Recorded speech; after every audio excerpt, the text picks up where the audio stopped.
Day 15-এর ব্লগে আজ আমি শেয়ার করছি আমাদের পৌষ পার্বণের পিঠে পুলির উৎসব, তাও আমাদের বাড়িতে, যেটাই ছিল একদম নাড়ু, সাতপুরি, পুলি পিঠে, মালপোয়া, এই সবই আয়োজন ছিল কিন্তু দিদির বাড়ি পাঠানোর জন্য। তো দেখতেই পাচ্ছ একদম সাদা সাদা ধবধবে সাদা সাদা নারকোল নাড়ু, যেটা খুবই টেস্টি হয়, অনেকেই পছন্দ করে, বাট আমি নই, আমার তো একটু লাল ভাজা নাড়ুই বেশি পছন্দের।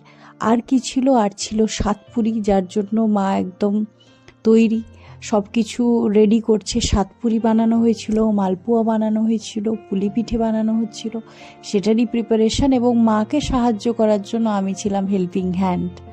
তো মা এই সব কিছু, মানে এর মধ্যে সঠিক মেজারমেন্ট দরকার, চিড়ে, ময়দা, সুজি, পরিমাণ মতো চিনি, সব কিছু একসাথে গুলে